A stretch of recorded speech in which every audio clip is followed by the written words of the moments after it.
berbentuk bangun yang berdimensi 3, yaitu bahan limbah yang memiliki volume atau ruang, sehingga limbah tersebut dapat berdiri serta memiliki volume atau keruangan.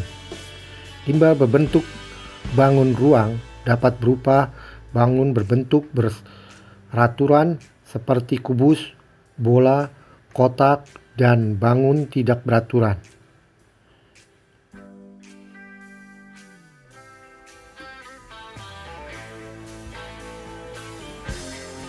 Akan tetapi, seiring dengan perkembangan serta kemajuan zaman dan teknologi, produk kerajinan tidak hanya digunakan untuk memenuhi kebutuhan hidup atau keperluan ritual saja, namun produk kerajinan kini juga dapat berfungsi sebagai hiasan interior maupun eksterior.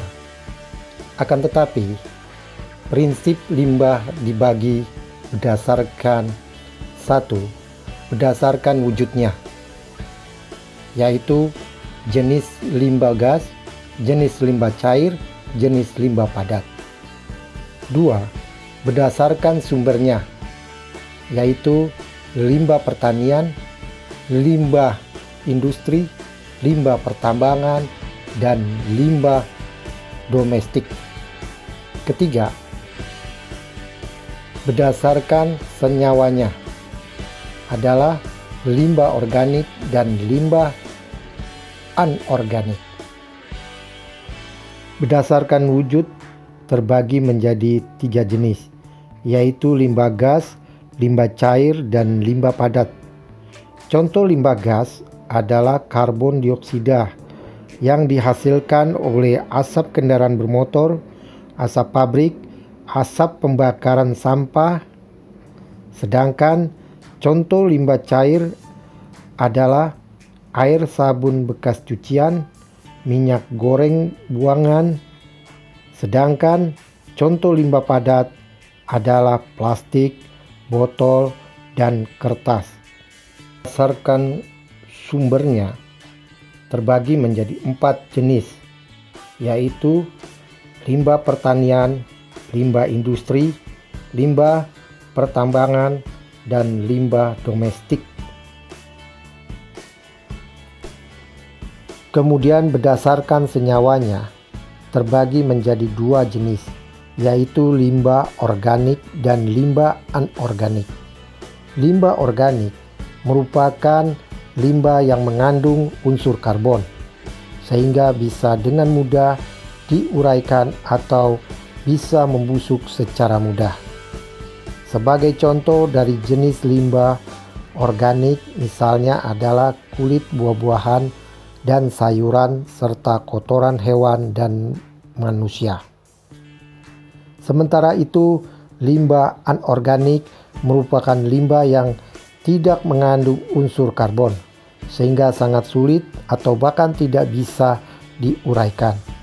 Oleh sebab itu, limbah anorganik dapat pula diartikan sebagai limbah yang tidak bisa membusuk.